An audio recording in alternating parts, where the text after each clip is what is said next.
General Gregor MacGregor, 24th of December 1786 to 4th of December 1845, was a Scottish soldier, adventurer, confidence trickster. He attempted from 1821 to 1837 to draw British and French investors and settlers to Poyais, a fictional Central American territory he claimed to rule as the Cazique. You couldn't make this up, could you? But he did. Hundreds invested their savings in supposed Poyaisian government bonds and land certificates, while around 250 emigrated to MacGregor's invented country in 1822 and 23, to only find untouched jungle. More than half of them died. MacGregor's Poyais scheme is the most brazen confidence tricks in history, and I believe one of the most fascinating yarns I have researched.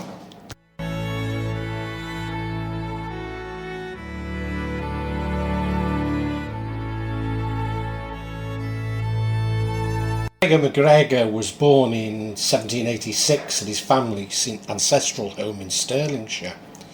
The son of Daniel MacGregor, an East India Company sea captain, and his wife Anne, née Austin.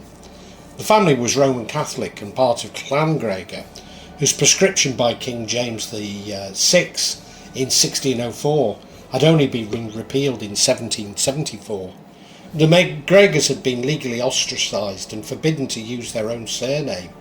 Many of them, including Gregor's celebrated great-great-uncle Rob Roy, had participated in the Jacobite risings.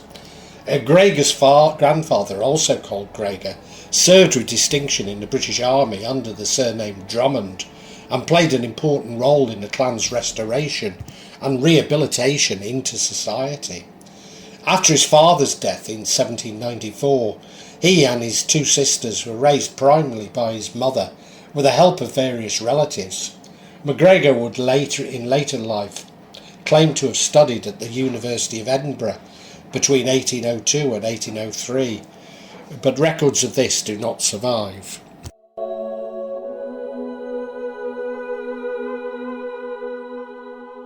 MacGregor joined the British Army at 16 in April 1803. His family purchased him a commission as an ensign in the 57th West Middlesex Regiment of Foot.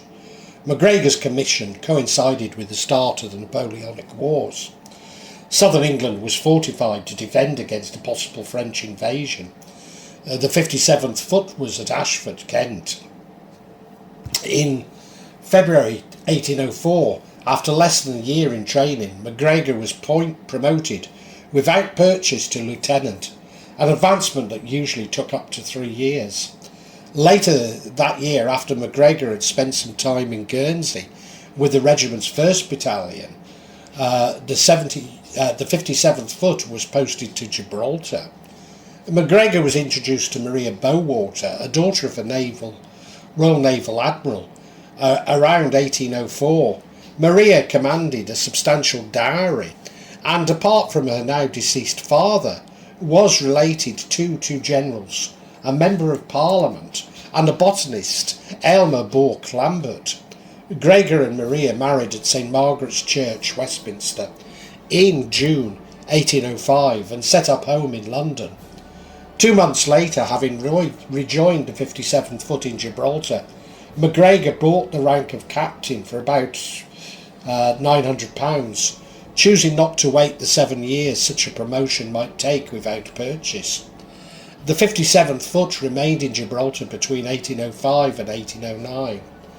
During this time, MacGregor developed an obsession with dress, rank insignia and medals that made him unpopular in the regiment. He forbade any enlisted man or non-commissioned officer to leave the quarters in anything less than full dress uniform. In 1809, the 57th Foot was sent to Portugal as reinforcements for the Anglo-Portuguese army under the Duke of Wellington. MacGregor's regiment disembarked at Lisbon about 3 months into the campaign on the 15th of July. Soon thereafter, MacGregor was seconded to the 8th Line Battalion of the Portuguese Army, where he served as the rank of Major from October 1809 to April 1810. The secondment came after a disagreement between MacGregor and a superior officer, which developed so that the young captain was forced to request discharge. MacGregor formally retired from the British service on the 24th of May 1810, receiving back the 1,350 he'd paid for the ranks of ensign and captain, and returned to Britain. The 57th Foot's action at the Battle of Albuera on the 16th of May 1811 would earn it the considerable prestige and the nickname the Diehards. MacGregor would make much of his association, despite having left the regiment 1 year prior. On his return to Britain, 23-year-old MacGregor and his wife moved into a house rented by his mother in Edinburgh. There he assumed the title of colonel, wore the badge of a Portuguese knightly order, and toured the city in an extravagant and brightly coloured coach. After failing to attain high status in Edinburgh, MacGregor moved back to London in 1811 and began styling himself as Sir Gregor MacGregor, Bard, falsely claiming to have succeeded to the MacGregor clan chieftainship. In December 1811, Maria MacGregor died, and thus MacGregor lost his source of income from the Bowater family.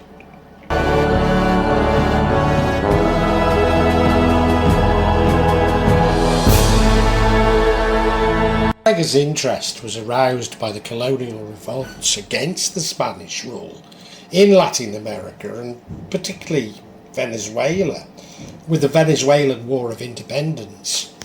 The Venezuelan revolutionary General Francisco de Miranda had been feted in London society during his recent visit, and may indeed have met with MacGregor.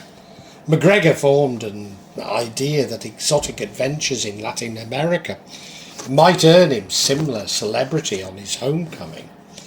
He sold the small Scottish estate he'd inherited from his father and grandfather and sailed for South America in early 1812.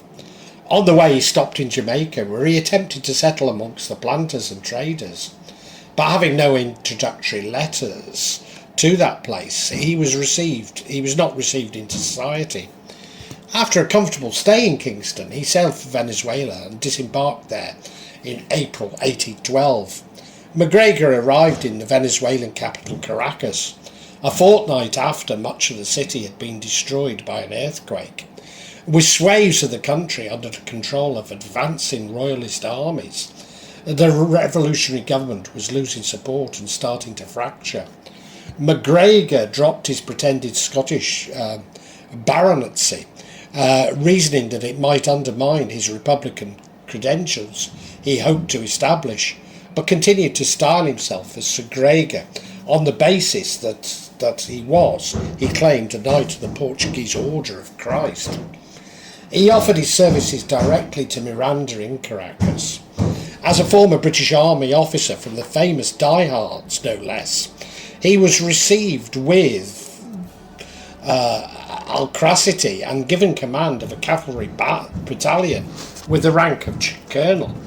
In his first actions, MacGregor and his cavalry routed a royalist force west of Maracay, between Valencia and Caracas. MacGregor joined Josefa Antonia Andreas Astilaga y Laveria, the daughter of a prominent Caracas family and cousin of the revolutionary Simon Bolivar, in Maracay on the 10th of June 1812. By the end of the month, Miranda had promoted MacGregor to Brigadier General, but in July, after the Royalists took the port of Puerto Cabello from Bolivar, the Republic capitulated.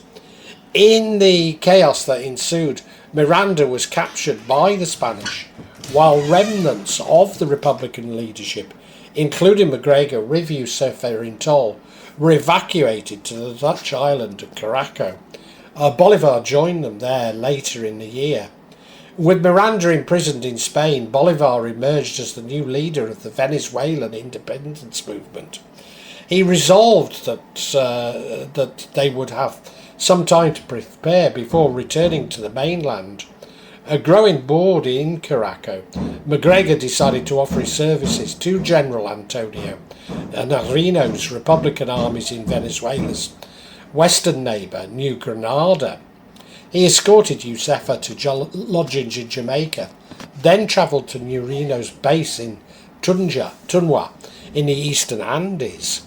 Miranda's name won the Scotsman a commission in the service of New Granada, with command of 1,200 men in the Socorro district near the border with Venezuela. MacGregor introduced the European system of tactics and considerably improved the discipline of the troops, but some under his command disliked him. Whilst MacGregor was in the New Granadian service, Bolivar raised a force of Venezuelan exiles and local troops in the port of Cartagena de Indias and captured Caracas on the 4th of August 1813. The Royalists quickly rallied and crushed Bolivar's Second Republic in mid-1814. Narino's New Granadian nationalists surrendered around the same time. MacGregor withdrew to Cartagena, which was still in revolutionary hands, and at the head of native troops destroyed hamlets, local infrastructure, and produce to prevent the Spanish from using them. A Spanish force of about 6,000 landed in August 1815 and laid siege to the city after repeatedly failing to overcome the 5,000 defenders they deployed to subdue the fortress by blockade. By November 1815, there remained in Cartagena de Indias only a few hundred men capable of fighting. Defenders with the aid of the French corsair Louis Michel Ari resolved to use the dozen gunboats they had to break through the Spanish fleet to the open sea, abandoning the city to the Royalists. MacGregor was chosen as one of the three commanders of this operation. On the night of the 5th of December 1815, the gunboats sailed into the bay, blasted their way through the smaller Spanish vessels, and avoiding frigates, made for Jamaica. All gunboats escaped. The British merchant class in Jamaica that had shunned MacGregor now welcomed him as a hero.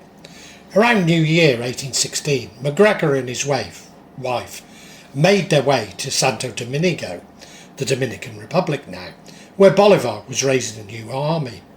Bolivar received MacGregor back into the Venezuelan army with the rank of Brigadier General and included him in an expeditionary force that left Okai, now Lakai, on 30th of April 1816. MacGregor took part in the capture of the port town of Cuperano, as second in command of Manuel Pria's column, but is not mentioned in a record of the battle prepared by Bolivar's staff. After the Spanish were driven from many central Venezuelan towns, MacGregor was sent to the coast west of Caracas to recruit native tribesmen in July 1816. On the 18th of July, 8 days after the numerically superior Royalist counter and broke Bolivar's main force at Cabrera, and MacGregor resolved to threaten to retreat hundreds of miles east to Barcelona. Two pursuing Royalist armies harried MacGregor constantly as he retreated across the country, but failed to break his rear guard. With no carts and only a handful of horses, the Scotsman was forced to leave his wounded where they fell. Later, on the 27th of July, MacGregor's way east was obstructed by a Royalist force at Chagarumas, south of Caracas, and about a third of the distance to Barcelona. MacGregor led his men in a furious charge that prompted a Spanish retreat back into Churangamas, then continued towards Barcelona. The Spanish remained in the town until the 30th of July, giving MacGregor 2 days head start, and caught up with him only on the 10th of August. The Scotsman deployed his 1,200 men, mostly native archers, behind a marsh and a stream. The Spanish cavalry were bogged down in the marsh, while the archers repelled the infantry with volleys of arrows. After 3 hours, MacGregor charged and routed the Royalists. MacGregor's party was helped the rest of the way east to Barcelona by elements of the main Revolutionary Army. They arrived on the 20th of August 1816, after a 34 days' march. With Bolivar back in Okay, overall command of the Republican armies in Venezuela had been given to Piar. On the 26th of December, Piar and MacGregor defeated the Spanish army, commanded by Francisco Tomas Morales at El Yuncal. But MacGregor and Piar had several disagreements over strategic conduct of the war. In early October 1816, MacGregor left with Josefa for Margarita Island, about 24 miles off eastern Venezuela, where he hoped to enter the service of General Juan Bautista Arizmendi. Soon afterwards he received an acclamatory letter from Bolivar. MacGregor's march to Barcelona would remain prominent in South American revolutionary narrative for years.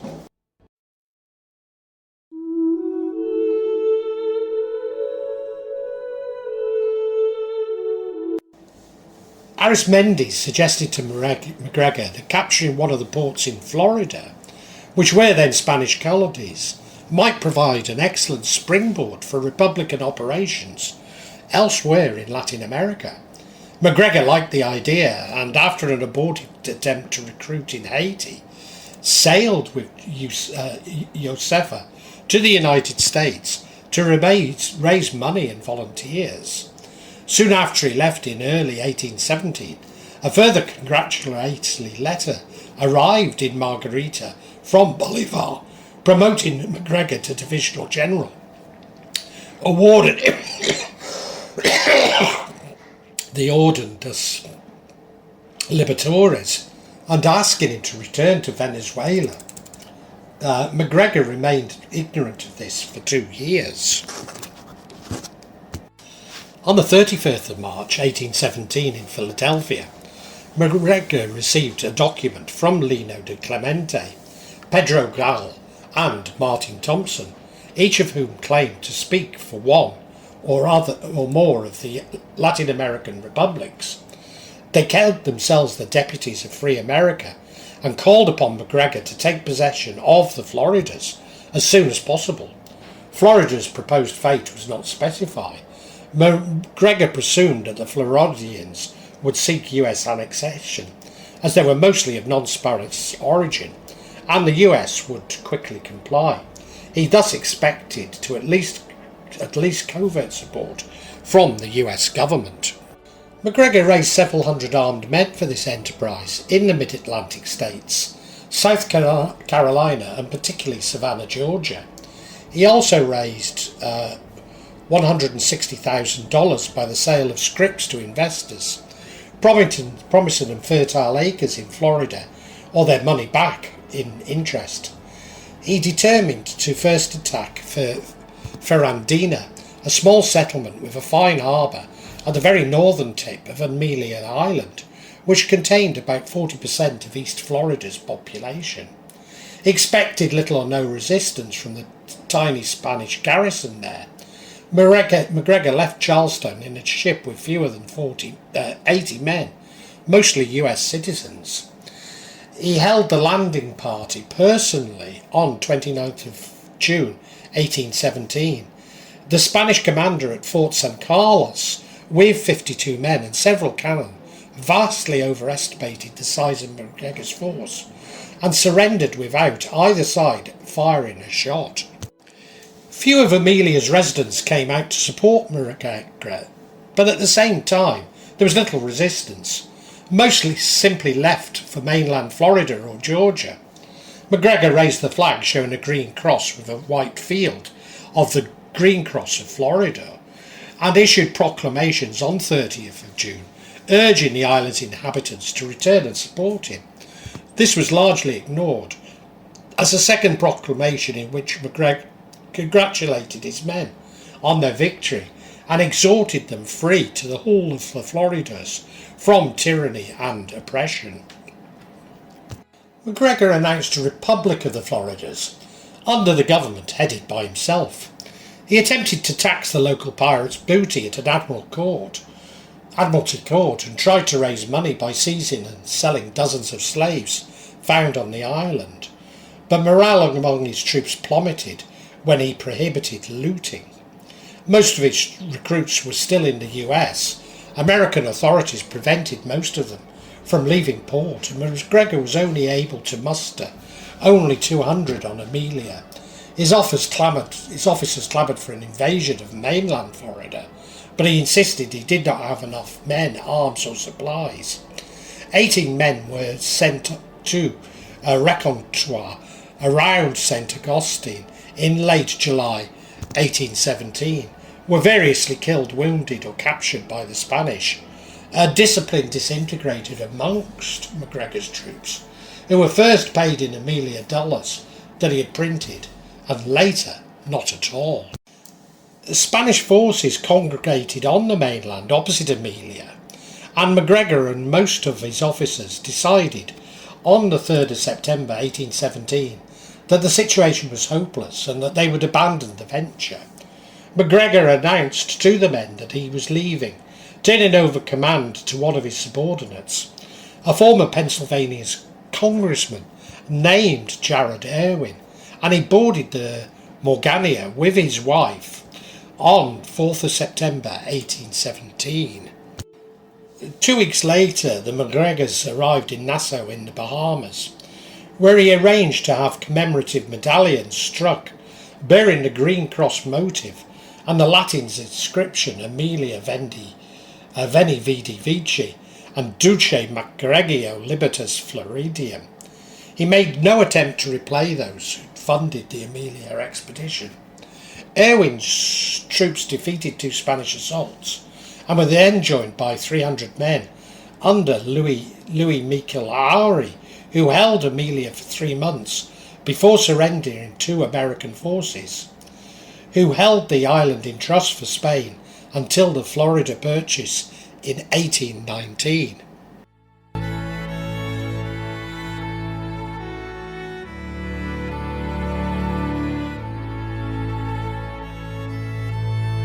MacGregor was excited by the idea of leading British troops.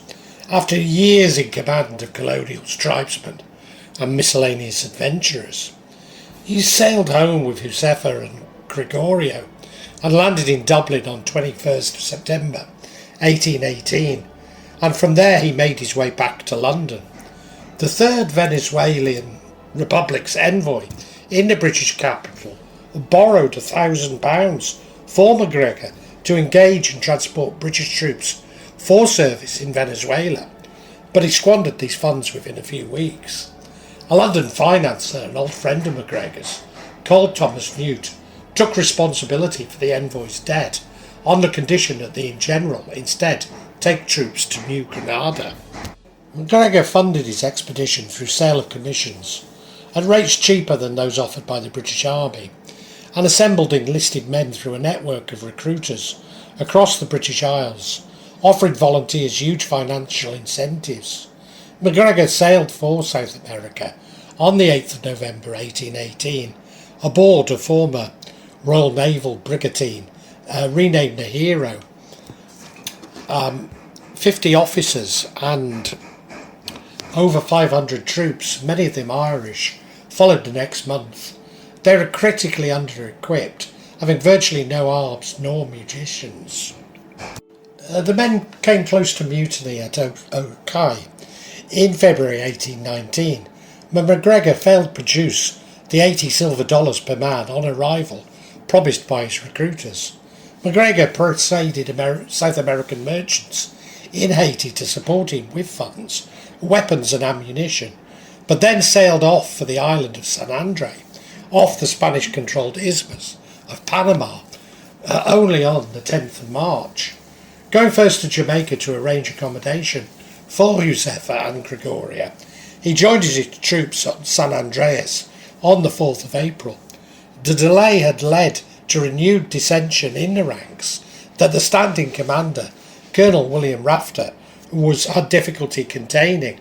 MacGregor restored morale by announcing that he would set up an attack on Portobello, the new Grenadian mainland, the following day.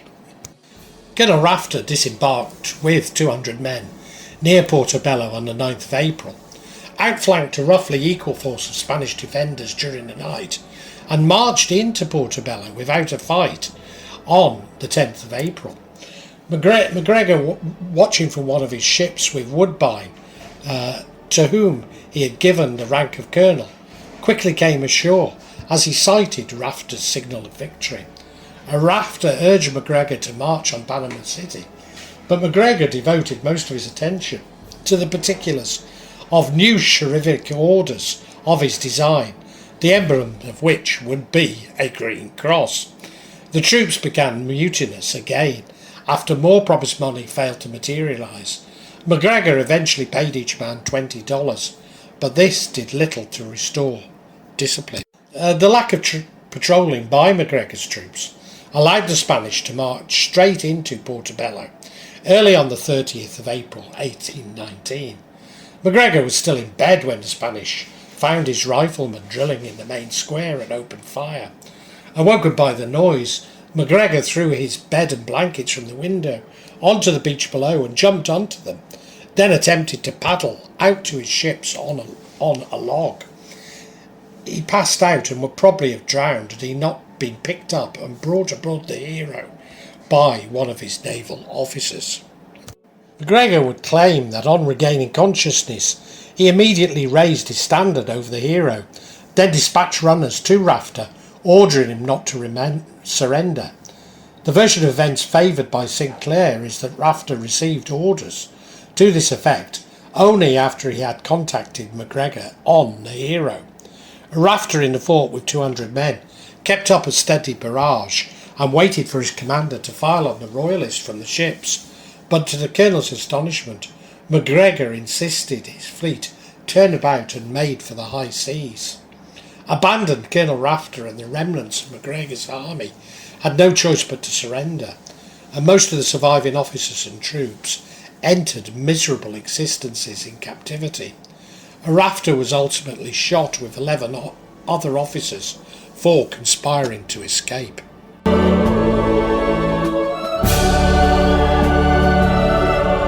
On his way first to San Andreas, then Haiti, MacGregor conferred invented decorations and titles on his officers and planned an expedition to Rio de la Hacha in northern New Granada.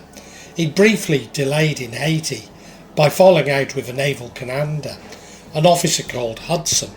When the naval officer fell ill, MacGregor put him ashore, seized the hero which Hudson owned, and renamed her El MacGregor, explaining to the Haitian authorities that drunkenness, insanity, and mutiny by his captain had forced him to take the ship. MacGregor steered the hijacked brigantine to Poyais, then sold her after she was found to be unseaworthy. Waiting for him in Poyais were 500 officers and enlisted men, courtesy of recruiters in Ireland and London, but he had no ships to carry them and little in the way of equipment. This was remedied during July and August 1819, first by the arrival of his Irish recruiter, Colonel Thomas Eyre, with 400 men and 2 ships. MacGregor gave him the rank of general, an order of the Green Cross, and then by the appearance of war material from London, sent by Thomas Newt on a schooner named Amelia.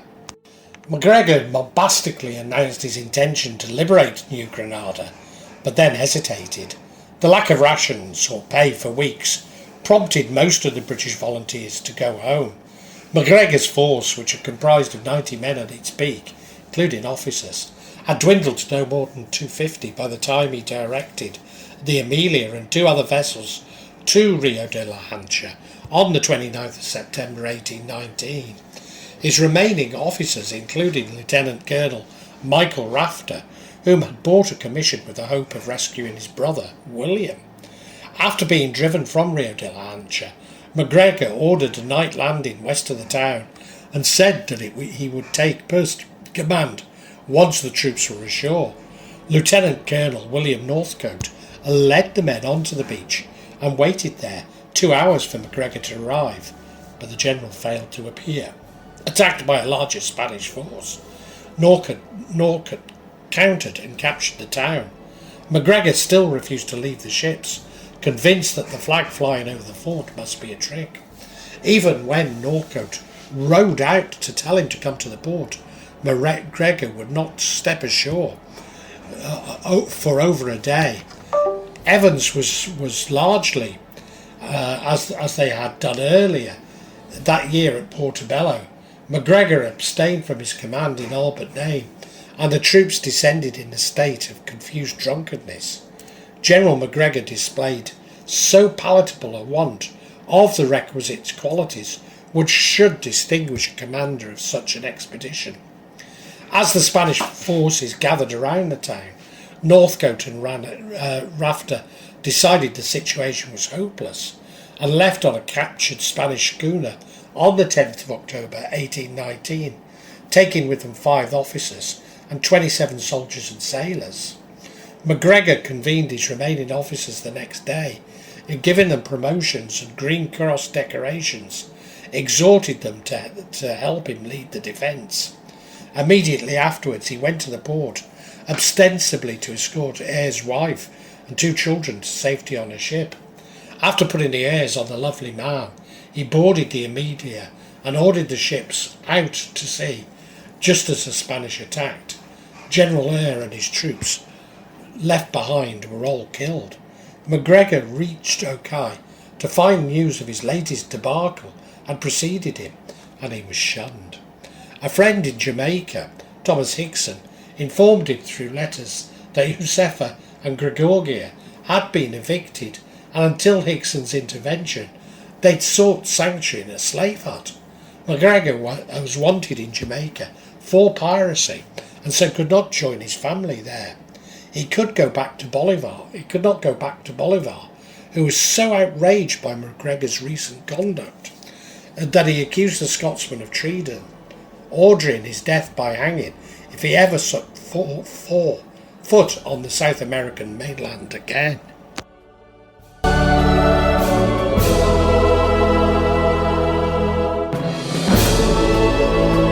MacGregor's next known location is at the court of King George Frederick Augustus of the Mosquito Coast, at Cape Gracias a Dios on the Gulf of Honduras in April 1820.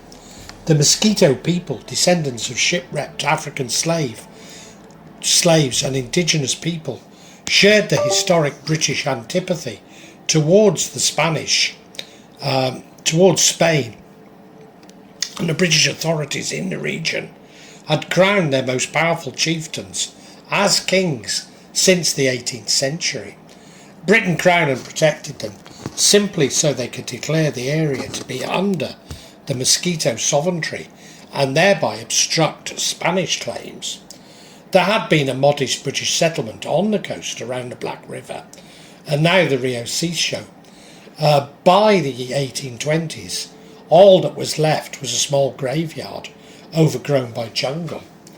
On the 29th of April 1820, George Frederick Augustus signed a document granting MacGregor and his heirs a substantial swathe of Mosquito territory, 8 million acres, an area larger than Wales, in exchange for rum and jewellery. The land was unfit for cultivation and could sustain little in the way of livestock. MacGregor dubbed this area Poyais, after the natives of the highlands around the Black River's source, the Paya or Poya people, today called the Peish, and in mid-1821 appeared back in London, calling him the Cazique of Poyais, Cazique, a Spanish-American word for a native chief. He claimed to have been created by the Mosquito King, but in fact both the title and Poyais were his own invention. In the climate of constantly shifting in Latin America, it seemed so implausible, did not seem so implausible that there might be a country called Poyais, or a decorated general like MacGregor might be its leader. His exotic appeal was enhanced by the arrival of the Princess of Poyais, Josefa, who had given birth to a girl named Josefa Anna Gregoria at MacGregor's sister's home in Ireland. The MacGregor said that he'd come to London to attend King George IV's coronation on the Poyais' behalf and in seek investment and immigrants for Poyais. He claimed to have inherited a democratic system of government there with basic civil service and military. To those interested, MacGregor showed what he said was a copy of a printed proclamation he had issued to the Poyais on the 13th of April 1821. He announced the 1820 land grant, his departure for Europe to seek investors and colonists and moral instructors and persons to guide and assist you, and the appointment of Brigadier General Woodbine to be the vice-cazique during his absence. There is no evidence that such a statement was ever actually distributed on the Mosquito Coast.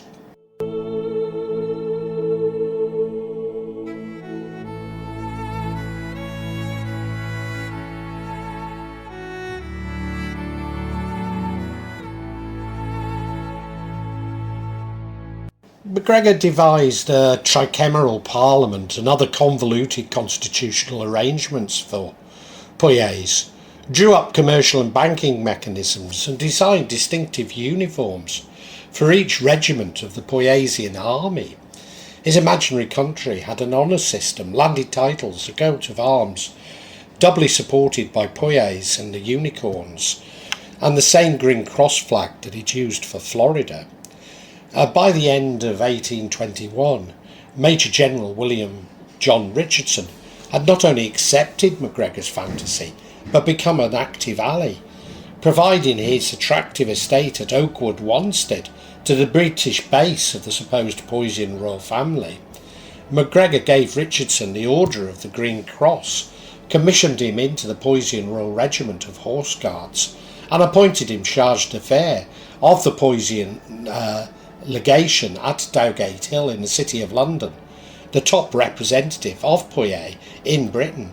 Richardson's letter of credence from George I, Sovereign Prince of State of Poyais, was presented from Gregor I, Sovereign Prince of State of Poyais, was presented to George IV. MacGregor had a Poyaisian offices set up in London, Edinburgh and Glasgow to sell impressive-looking land certificates, initially handwritten but later printed to the general public, and to coordinate prospective emigrants. Amid a general growth in the British economy following the Battle of Waterloo and the end of the Napoleonic Wars, interest rates were dropping, and the British government bond, the Consul, offered rates of only 3% per annum on the London Stock Exchange. Those wanting a higher rate of return invested in more risky foreign debt. After continental European bonds were popular in the immediate post-Waterloo years, the Latin American revolutions brought a raft of new alternatives to the London market, starting with the $2 million loan issued for Gran Colombia, incorporating both New Granada and Venezuela in March 1822. Bonds for Colombia, Peru, Chile and others, offering interest rates as high as 6% per annum, made Latin American securities extremely popular on the London market, a trend on which a nation like Poyais, described by MacGregor, would be ideally positioned to capitalise. MacGregor mounted an aggressive sales campaign.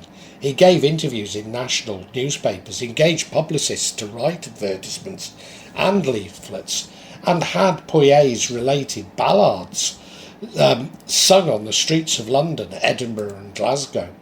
His proclamation to the Poyais was distributed in a handbill form. In mid-1822 there appeared in Edinburgh and London, a 355-page guidebook, chiefly intended for the use of settlers, ostensibly the work of Captain Thomas Strangeways, aide-de-camp to the Cazique, but actually either written by MacGregor himself or by his accomplices. MacGregor's publicists described the Poyais climate as remarkably healthy, agreeing admirably with the constitution of Europeans. It was supposedly a spa destination for sick colonists from the Caribbean. The soil was so fertile that a farmer would have 3 maize harvests a year, or grow cash crops such as sugar or tobacco without hardship. Detailed projections at the sketch's end forecast profits of millions of dollars. Fish and game was so plentiful that a man could hunt and fish for a single day and bring back enough to feed his family for a week. The natives were not just cooperative, but intensely pro-British. The capital was St. Joseph, a flourishing seaside town of wide paved boulevards, colonnaded buildings and mansions, inhabited by as many as 20,000. St. Joseph's had a theatre, an opera house, a domed cathedral. There was also a bank of Poyais, the Poyaisian House of Parliament, and a royal palace. A reference was made to a projected Hebrew colony. The sketch went so far as to claim that the rivers of Poyais contained globules of pure gold. MacGregor's calculation that official-looking documents and the printed word would convince many people proved correct. The meticulous detail in the leather-bound sketch and the cost of having it printed did much to dispel lingering doubts.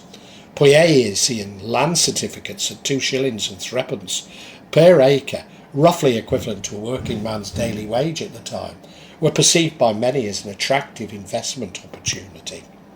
There was enough demand for the certificates that MacGregor was able to raise the price to 2 shillings and 6 per acre in July 1822, then gradually to 4 shillings per acre, without diminishing sales. According to MacGregor, about 500 had bought Poyaisian land by early 1823. The buyers included many who'd invested their life savings. Alongside the land certificate sales, MacGregor spent several months organising the issue of Poyaisian government loan at the London Stock Exchange. A precursor to this, he registered his 1820 land grant to the Court of Chancery on the 14th of October 1822. Sir John Perring, Shaw, Barber and Co., a London bank with a fine reputation, underwrote a £200,000 loan secured on all revenues of the government of Poyais, including the sale of land, and offered provisional certificates or scrip for the Poyaisian bonds on the 23rd of October. The bonds were in denominations of £100, £200 and £500 and offered at a marked down purchase price of 80%. The certificates could be acquired for 15%, with the rest due over 2 instalments on the 17th of January and 14th of February. The interest rate was 6% per annum. If Poyaisian issues successfully emulated the Colombian, Peruvian and Chilean counterparts, MacGregor stood to amass a fortune.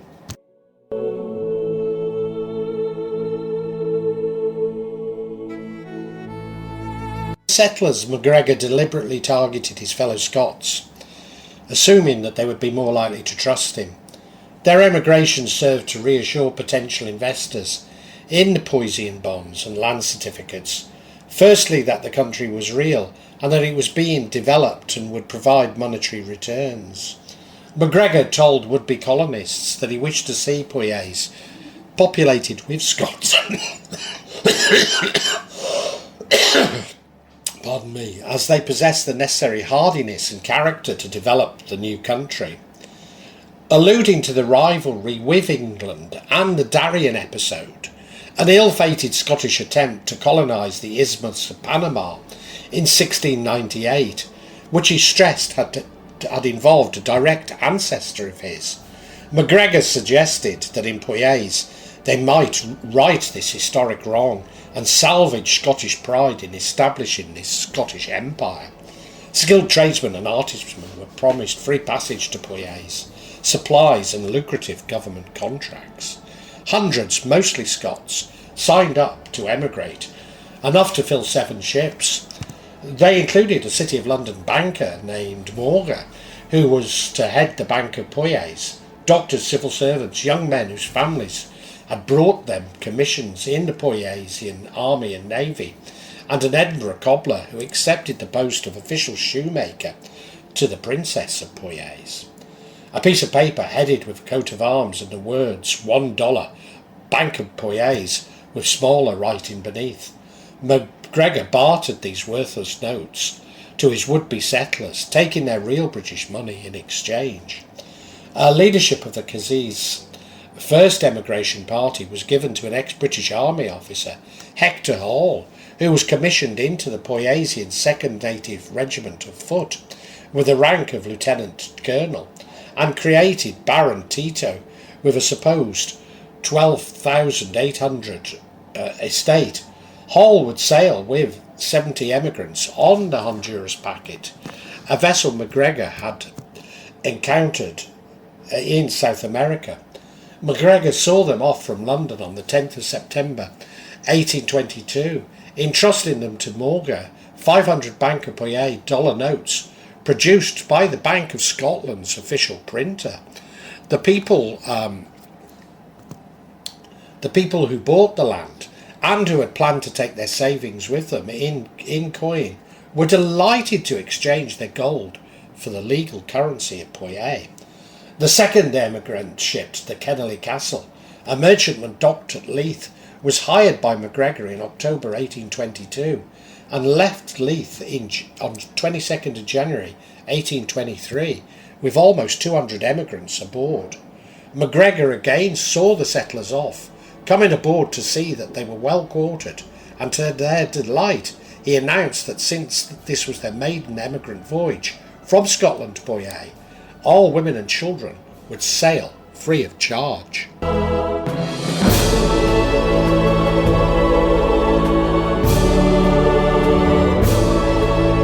Claiming royal status at Cazique, MacGregor attempted to disassociate himself from the Latin American Republican movement and his former comrades there, and from the late 1822 made discreet overtones towards the Spanish government regarding cooperation in Central America. The Spanish paid him little notice. The Poyaisian bonds price remained fairly steady until the Colombian government suggested that his London agent might have exceeded his authority when he arranged the £2 million loan. When this representative suddenly died, the frantic buying of South America's securities was abruptly replaced by equally restless selling. The Cazique's cash flow was all but wiped out when most of those who had bought the Poyaisian scrip did not make their payments due in January. While the price of the Colombian bonds steadied and eventually rose again, the Poyaisian securities never recovered. By late 1823, they were traded for less than 10% of their face value.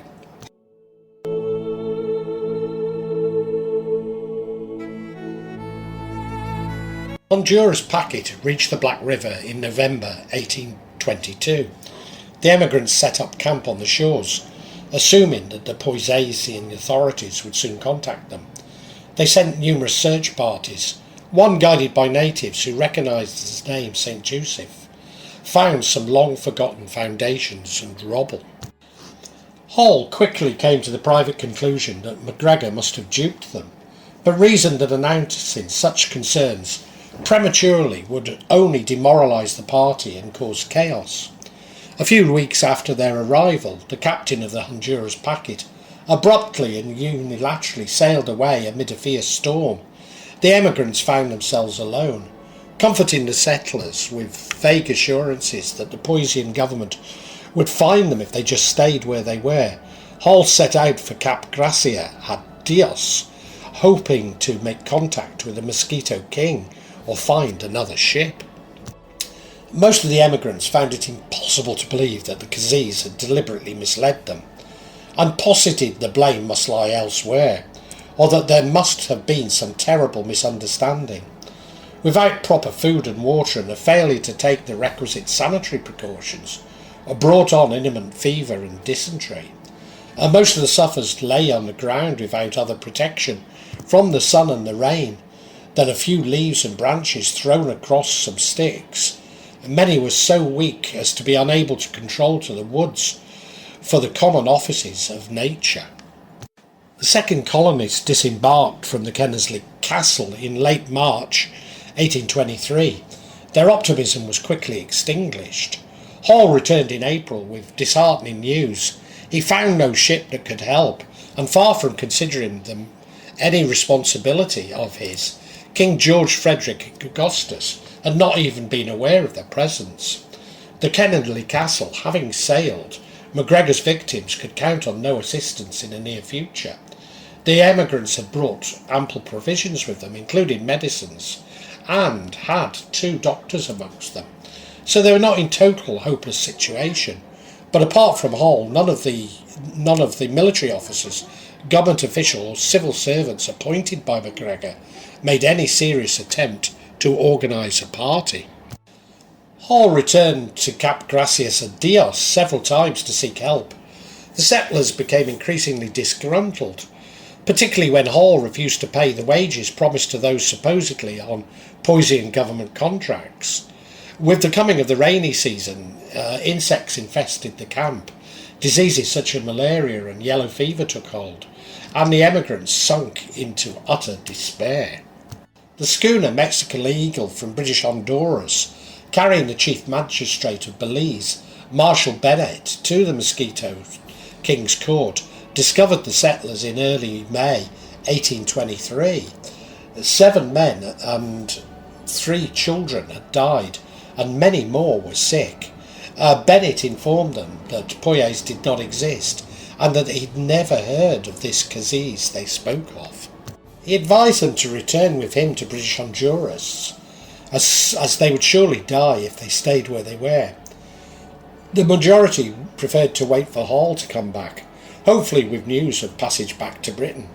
About half a week later, Hall returned with the Mosquito King, who announced that MacGregor's land grant was revoked forthwith. He had never granted MacGregor the title of Cazique, he said, nor given him the right to sell land or raise loans against it. The emigrants were in fact in George Frederick Augustus territory illegally, and would have to leave unless they pledged allegiance to him. All of the settlers left, except for 40, who were too weakened by disease to make the journey. Transported aboard the cramped Mexican Eagle, the lack of space necessitated 3 trips. The emigrants were in miserable shape when they reached Belize, and in most cases had to be carried from the ship. The weather in British Honduras was even worse than that it had been at the Black River, and the colony's authorities and doctors could do little to help the new arrivals. Disease spread rapidly amongst the settlers, and most of them died. The colony's superintendent, Major General Edward Codd, opened an official investigation to lay open the true situation of the imaginary state of Poyais and the unfortunate emigrants, and sent word to Britain of Poyais' settlers' fate. By the time the warning reached London, MacGregor had 5 more emigrant ships on the way. The Royal Navy intercepted them. The 3rd vessel, Skene, carrying more than 105 Scottish emigrants, arrived at the Black River, but on seeing the abandoned colony, the master, Captain John Wilson, sailed to Belize and disembarked his passengers there. The 4th and last ship to arrive was the Albion, which arrived at Belize in November 1823, but which was carrying provisions, arms and stores, and not passengers. The cargo was sold locally at auction. The surviving colonists, variously settled in the United States, remained in British Honduras or sailed home aboard the Ocean, a British vessel that left Belize on the 1st of August 1823. Some died during the journey back across the Atlantic. Of the roughly 250 who had sailed on the Honduras Bracket and Kennersley Castle, at least 180 had perished. Fewer than 50 ever returned to Britain.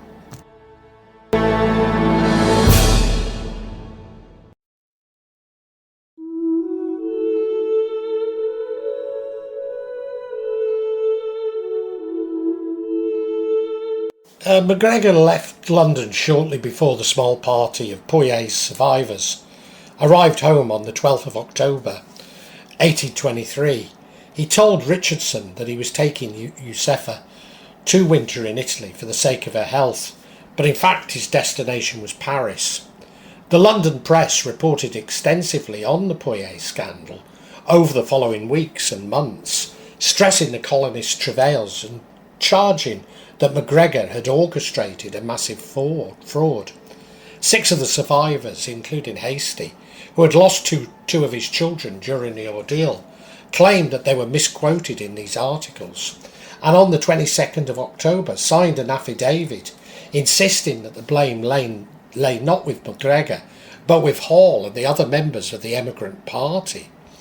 MacGregor asserted that he himself had been defrauded, alleged embezzlement by some of his agents, and claimed covetous merchants in British Honduras were deliberately underlining the development of Poyais as it threatened their profits. Richardson attempted to console Poyais survivors, vigorously denied the press claims that the country did not exist, and issued a libel writ against some of the British newspapers on MacGregor's behalf. In Paris, MacGregor persuaded the Compagnie de la Nouveau Industrie, a firm of traders that aspired to prominence in South America, to seek investors and settlers for Poyais in France. He concurrently intensified his efforts towards King Ferdinand VII of Spain. In a November 1923 letter, the Cadiz proposed to make Poyais a Spanish protectorate. 4 months later, he offered to lead a Spanish campaign to reconquer Guatemala, using Poyais as a base. Spain took no action. Around this time, Josefa gave birth to the third and final MacGregor child, Constantino, at their home in the Champs-Élysées. Gustav Butler Hipsley, a friend of Major Richardson and fellow veteran of the British Legions in Latin America, accepted the Poyais fantasy as true and entered MacGregor's employ in March 1825. With Hipsley's help, MacGregor negotiated with the Nouvelle Industrie Company, whose managing director was a Frenchman called Lebuy, and agreed to sell the French company up to 500,000 acres in Poyais for its own settlement scheme, a very clever way of distancing himself, as at this time he would be able to say honestly that others were responsible and that he had merely made the land available. Leaby's company readied a ship at Le Havre and began to gather French emigres, of whom about 30 obtained passports to travel to Poyais. Discarding the idea of cooperation with Spain, MacGregor published a new Poyaisian constitution in Paris in August 1825, this time describing it as a republic. He remained head of state with the title Cazique, and on the 18th of August raised a new £300,000 loan through Thomas Jenkins and Company, an obscure London bank offering 2.5% interest per annum. The sketch was condensed and republished as a 40-page booklet called Some Account of the Poyais Country. French government officials became suspicious when the additional 30 people requested passports to travel to this country they'd never heard of, and ordered that the Nouvelle Industrie Company ship to be kept in port. Some of the would-be emigres became concerned themselves and made complaints to the police, which led to the arrest of Hipsley and MacGregor's secretary Thomas Irving in Paris in the early hours of 4th of September 1825. Lubé's ship never left Le Havre, and his colonists gradually dispersed. MacGregor went into hiding in the French provinces, while Lubany fled to the southern Netherlands.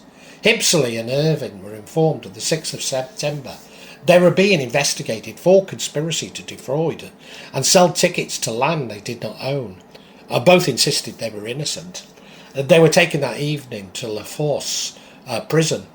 MacGregor was arrested after 3 months and brought to La Force on 7th December 1825. He speculated to his confederates that the charges against them must be a result of some abrupt change of policy by France, or some Spanish intrigue calculated to undermine Poyais' independence. The three men remained imprisoned without trial, while the French attempted to extradite Louis from the Netherlands. Attempting to reassociate himself and Poyais with the Republican movement in Latin America, MacGregor issued a French-language declaration from his prison cell on the 10th of January 1826, claiming that he was contrary to human rights, held prisoner, for reasons of which he was not aware, and suffering as one of the founders of the new independence in the New World. This attempt to convince the French that he might have some diplomatic immunity did not work. The French government and police ignored the announcement. The three Britons were brought to trial on the 6th of April 1826. Louis, still in the Netherlands, was tried in absentia. However, the Crown's prosecution case was seriously hampered by his absence, particularly as many key documents were with him in the Netherlands. The prosecutor alleged a complex conspiracy between MacGregor, Louis, and their associates to profit personally from the fraudulent land concession and loan prospectus. MacGregor's lawyer, a Frenchman called Merilou, asserted that if anything untoward had occurred, the missing managing director should be held culpable. There was no proof of conspiracy, he said, and MacGregor could have been himself defrauded by Layenby.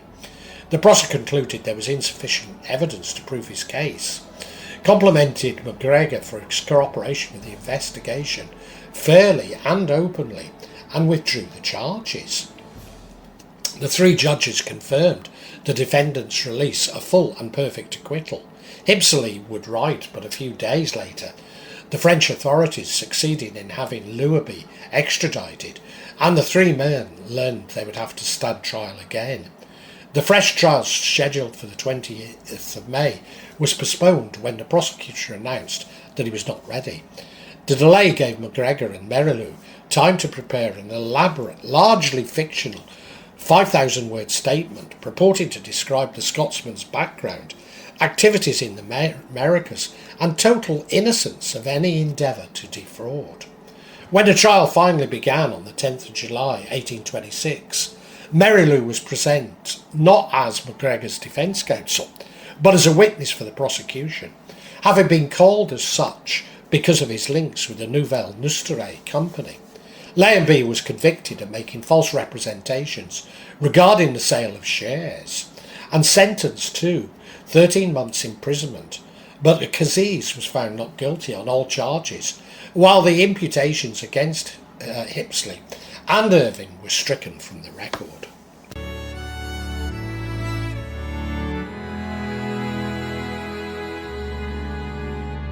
MacGregor moved his family back to London, where the four-year following the Poyais survivors' return had died down.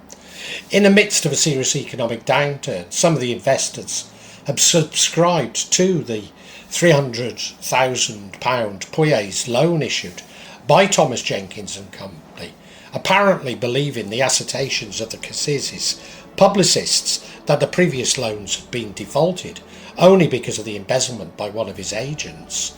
MacGregor was arrested as soon as he arrived back in Britain and held in Tuttlefields Bridewell in Westminster for about a week before being released without charge. He initiated a new, less ornate version of the Poyais scheme, describing himself simply as the Cazique of the Republic of Poyais. The new Poyaisian office at 23 Threadneedle Street made none of the claims to diplomatic status of the old Poyaisian legislation at Dowgate Hill had done. MacGregor persuaded Thomas Jenkins and Company to act as brokers for an £800,000 loan issued on 20-year bonds at 3% interests in mid-1827. The bonds produced nominal values of £250, £500 and £1,000, did not become popular. The loan's performance compelled MacGregor to pass some of the unsold certificates to a consortium of speculators for a small sum. Other variants on the Poyais scheme were similarly unsuccessful. In 1828, MacGregor began to sell certificates entitling the holders to land in Poyais proper at 5 shillings per acre. 2 years later, King Robert Charles Frederick, who succeeded his brother George Frederick Augustus in 1824, issued thousands of certificates covering the same territory and offered them to lumber companies in London, directly competing with MacGregor. When the original investors demanded their long overdue interest, MacGregor could only pay with more certificates. Other charlatans soon caught on and set up their own rival Poyaisian offices in London, offering land debentures in competition with both MacGregor and the Mosquito King. By 1834, MacGregor was back in Scotland and living in Edinburgh. He was paid some unredeemed securities by issuing yet another series of Poyais land certificates. 2 years later, he published a constitution for a smaller Poyaisian republic centred on the region surrounding the Black River and headed by himself as president. An attempt by MacGregor to sell some land certificates in 1837 marks the last record of any Poyaisian scheme.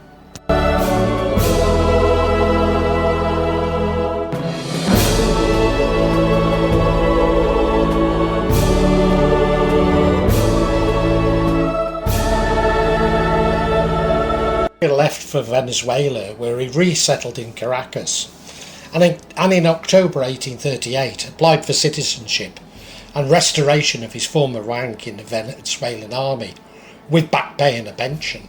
He stressed his travails on Venezuela's behalf 2 decades earlier and asserted that Bolivar, who had died in 1830, had effectively deported him. Defence Minister Rafael Urdaneta, who served alongside MacGregor during the Okai expedition of 1816, asked the Senate to look upon the Scotsman's application favourably, as he had enlisted in our ranks from the very start of the War of Independence and ran the same risks as all the patriots of that disastrous time, meriting promotions and respect because of his excellent personal conduct. MacGregor's contributions had been heroic with immense results. President José Andrés Poyais, another former revolutionary comrade, approved the application in March 1838. MacGregor was duly confirmed as Venezuelan citizen and divisional general in the Venezuelan army, with a pension of 1/3 of his salary. He settled in the capital and became a respected member of the community. After his death at home in Caracas on 4th of December 1845, he was buried with full military honours at Caracas Cathedral, and President Carlos Sublé, cabinet ministers and the military chiefs of Venezuela marching behind his coffin. Obituaries in the Caracas press extolled General MacGregor's heroic and triumphant retreat to Barcelona in 1816 and described him as a valiant champion of independence. The part of today's history, Honduras, that was supposedly called Poyais, remains undeveloped in the 20th century. Back in Scotland, at the MacGregor graveyard near Loch Katrine, the clan memorial stones make no mention of Gregor MacGregor or the country he invented.